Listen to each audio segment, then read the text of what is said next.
kali ini kita akan belajar mengenai psikologi ya. Baik, kita awali dengan informasi awal sekali mengenai di sini adalah pengantar psikologi, yaitu dasar pemahaman dari perilaku.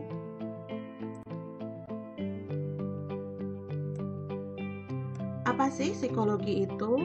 Baik, di sini saya mengutip yang tertulis di buku Passer and Smith di tahun 2009 bahwa psikologi itu merupakan bidang ilmu saintifik ya yang membahas mengenai perilaku dan juga proses mental atau pikiran. Kalau kita merujuk pada perilaku, maka ini adalah segala sesuatu yang mengacu pada aksi dan respon yang dapat kita lihat secara langsung. Misalnya, kalau saya mencontohkan ada perilaku menangis begitu, yang bisa kita amati adalah misalnya ada orang yang menangis secara terseduh-seduh begitu ya, dengan suara yang kencang, atau ada juga orang yang ketika menangis dia diam saja, tidak mengeluarkan suara, hanya air matanya yang bercucuran. Kemudian kata pikiran ini mengacu pada kondisi dan proses mental yang bersifat internal, baik berupa pikiran, perasaan yang tidak dapat kita lihat secara langsung, namun terlihat melalui perilaku atau respon yang tampak. Baik, jika kita lihat tadi contohnya adalah perilaku menangis ya. Nah, itu proses mental yang mendasari seseorang menangis itu dapat berbeda-beda juga teman-teman. Bisa saja karena perasaan kehilangan, bisa juga karena terharu ya, sehingga orang menangis. Bisa juga karena saking bahagia, orang juga bisa meneteskan air mata atau menunjukkan perilaku menangis. Nah, pikiran ini seperti tadi yang telah saya sampaikan sifatnya internal. Jadi, yang paling mengetahui apa yang terjadi dalam proses mentalnya adalah individu itu sendiri. Oke, kita lanjutkan untuk memahami psikologi sebagai ilmu dasar dan ilmu terapan. Nah, bidang kajian ilmu ini disebut science jika didukung oleh penelitian ya teman-teman. Kalau tadi saya menyebutkan Passer Smith menyampaikan bahwa psikologi is a scientific study, maka harus ada penelitian yang mendukungnya.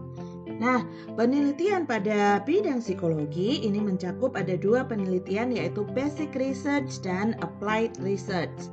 Fokus dari basic research itu lebih pada pengembangan teori yang menjadi konsep-konsep unggul dalam ilmu psikologi. Sedangkan applied research seperti namanya adalah penelitian-penelitian yang untuk menerapkan kajian konsep-konsep tersebut pada ranah yang lebih praktis, pada ranah yang applicable, pada ranah yang dapat digunakan oleh khalayak ramai yang memanfaatkan ilmu psikologi. Contohnya, kalau kita mencari apa ya kira-kira basic research dalam ilmu psikologi itu misalnya adalah pemahaman mengenai konsep apa ya? Oke, saya cari contoh dulu. Misalnya adalah mengenai konsep kecemburuan misalnya, jealousy. Nah, mengapa seseorang mengalami jealousy? Pada konteks apa? Dalam situasi dan interaksi dengan orang yang mana itu menyebabkan jealousy misalnya. Nah, itu adalah basic research dalam ranah psikologi sosial. Ya, misalnya ada orang yang melihat posting di Instagram orang yang lain begitu ya, melihat ada postingan yang bagus-bagus begitu, terus kemudian muncul perasaan iri atau cemburu. Mengapa aku tidak memperoleh hal yang seperti itu? Mengapa aku tidak bisa memamerkan hal yang seperti dipamerkan oleh orang-orang lain, misalnya selebgram atau siapapun orang tenar yang ada di Instagram gitu ya, misalnya ya. Nah, kemudian kalau contoh dari applied research itu misalnya adalah kalau kita tadi sudah dapat konsep mengenai jealousy, paham latar belakang yang menyebabkan orang mengalami jealous misalnya. Nah, kemudian pada ranah applied ini, maka seorang ahli psikologi akan mengembangkan treatment begitu ya, yang dapat digunakan untuk meminimalisir jealousy, misalnya dalam konteks yang relevan, misalnya dalam romantic relationship kah, atau dalam situasi pergaulan sosial di sekolah misalnya, atau di tempat kerja begitu ya. Ada informasi-informasi praktis yang dapat diperoleh dari applied research ini untuk mengurangi adanya problem di dalam kehidupan manusia yang terkait dengan jealousy tadi ya. Itu adalah contohnya, semoga dapat memberikan gambaran untuk teman-teman semua. Nah, jika kita tadi sudah tahu ya apa itu psikologi dan bagaimana psikologi dikembangkan melalui penelitian-penelitian. Nah, sebenarnya tujuan psikologi itu apa sih begitu ya? Sebagai sebuah bidang ilmu, psikologi memiliki 5 tujuan ini ya teman-teman. Dari nomor 1 sampai dengan 5. Yang pertama adalah menggambarkan mengenai perilaku. Tadi misalnya saya contohkan gambaran perilaku dari orang yang menangis, itu ada yang menangis dengan terseduh-seduh, ada yang dengan diam saja ya, diam tapi air matanya bercucuran begitu. Ada barangkali orang yang menangis juga disertai dengan perilaku yang lain, misalnya ngomel-ngomel atau teriak-teriak begitu. Istilahnya mungkin dia juga mengalami tantrum gitu ya. Kemudian psikologi akan berusaha memahami gitu, mengapa perilaku-perilaku yang berbeda itu dapat muncul, dan juga akan dikaji lebih dalam lagi dengan berusaha untuk memahami proses mental ya, apa yang terjadi di dalam pikiran dan juga perasaan individu tersebut begitu. Sehingga poin yang ketiga, setelah kita bisa memahami, maka kita dapat memprediksikan. Menggunakan ilmu psikologi, kita dapat memprediksikan pada situasi seperti apa kemudian individu dapat memunculkan perilaku yang seperti itu, begitu ya. Oh, jika yang menyebabkan dia menangis itu adalah perasaan tertekan oleh superior atau atasan, maka dalam ranah misalnya psikologi industri dan organisasi, maka individu ini akan mengalami kesulitan dalam adaptasi ketika berhadapan dengan atasan yang sangat demanding ya, sangat menuntut atau sangat dominan misalnya begitu. Sehingga barangkali akan menjadi pertimbangan bagi employer begitu ya, untuk kira-kira menerima atau kemudian tidak menerima seseorang ini menjadi karyawan atau staf di perusahaannya. Kemudian jika diketahui bahwa dalam situasi tertentu individu akan memunculkan perilaku-perilaku tertentu yang mana perilaku ini tidak diinginkan, maka poin yang keempat itu bahwa psikologi akan berupaya untuk membenahi perilaku-perilaku yang maladaptif tersebut, misalnya dengan menggunakan pendekatan-pendekatan konseling, pendekatan terapi ya, yang itu merupakan bagian dari treatment psikologis. Nah, sehingga tujuan terakhir itu dapat tercapai, bahwasannya semua orang memperoleh states of well-being, yaitu kondisi kesejahteraan, bahwa dia dapat mengoptimalkan kehidupannya. Begitu ya teman-teman. Baik, selanjutnya kita akan lihat posisi ilmu psikologi dan ilmu-ilmu lainnya ya. Di sini teman-teman ada ilmu biologi, ada ilmu antropologi, sosiologi, computer science, dan juga ilmu medicine atau di ranah health, kesehatan gitu ya. Nah, jika kita lihat di sini sebenarnya tidak semua disiplin ilmu yang sudah tampak muncul di dalam slide ini, artinya masih ada banyak sekali bidang-bidang ilmu yang dapat pula bersinggungan dengan ilmu psikologi. Namun demikian, jika kita lihat kembali pada gambar ini bahwa ada bagian-bagian ilmu lain yang itu berkaitan erat dengan ilmu psikologi, dan jika kita lihat di sini psikologi tidak terlepas dari unsur biologis juga dan juga unsur sosial begitu. Yang kalau kita lihat konteksnya bisa berkaitan dengan di ranah kesehatan dan juga di ranah pengembangan teknologi karena melibatkan computer science.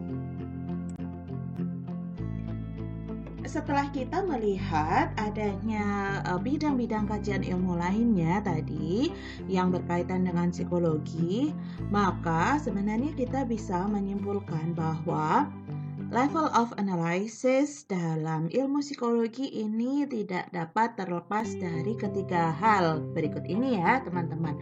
Ada biological level, kemudian psychological level, dan environmental level. Mau tidak mau, karena kita memiliki wujud fisik atau jasad fisik, maka unsur biologis ini memegang sangat penting ya perannya di dalam kehidupan manusia. Kemudian ada psychological level yang berkaitan dengan perilaku dan juga proses mental di dalam diri individu, yang itu kembali lagi akan dipengaruhi, saling mempengaruhi dengan faktor-faktor biologis ya, dan juga akan berinteraksi dan saling mempengaruhi dengan faktor lingkungan, environment ya. Kalau teman-teman lihat di gambar pada slide ini untuk environmental level itu kan ada jangkrik ya teman-teman. Nah, ini adalah salah satu contoh bahwa budaya sosial itu juga turut menyumbang dan memiliki peranan dalam pembentukan perilaku dan proses mental pada individu. Pada orang-orang yang tidak terbiasa dengan budaya memakan serangga, ini makanan di sini meskipun cookies kayaknya enak gitu ya, tetapi ya akan terasa jijik gitu. Muncul proses mental bahwa ini tidak layak untuk dimakan begitu. Padahal pada budaya-budaya yang lain yang memiliki pemahaman, yang memiliki belief bahwa serangga itu memiliki protein yang tinggi kandungannya begitu ya, maka ya bagi mereka biasa-biasa saja, bahkan justru menjadi sebuah anjuran untuk memakan serangga ini, sehingga ketika ada makanan berserangga maka mereka bukannya jijik tapi justru senang dan excited untuk melahapnya gitu ya. Nah, dengan memahami adanya banyak variasi yang telah saya jelaskan sebelumnya, maka kita kembali lagi untuk memahami psikologi sebagai ilmu. Di sini ada proses-proses penyelidikan dalam aktivitas penelitian begitu yang perlu kita lakukan juga untuk menjaga keabsahan data dan untuk membuat kesimpulan-kesimpulan yang itu scientific based atau berdasarkan ilmu pengetahuan. Jadi bukan hanya berdasarkan desas-desus atau hoaks semata-mata ya. Kita lihat di sini ada tahapan-tahapannya. Ya, apa saja ya tahapan-tahapannya? Yang pertama adalah identify. Kita penasaran, kita ingin tahu begitu ya. Kemudian kita membuat hipotesis begitu, seandainya A begitu, apakah menjadi B begitu ya. Contoh sederhana hipotesis. Kemudian setelah kita memiliki hipotesis, kita akan terjun ke lapangan, kita akan menguji hipotesis kita tersebut. Apakah asumsi kita tadi benar atau asumsi kita tadi tidak benar begitu. Kita uji di lapangan, kita peroleh data-data. Data kita analisis ya. Kemudian kita melihat trennya, kita menyimpulkannya sehingga kita memperoleh hasil. Kembali lagi hasilnya tadi adalah hasil yang objektif ya, teman-teman. Dengan demikian kita dapat membangun sebuah kesimpulan yang mana kesimpulan itu memiliki dasar gitu.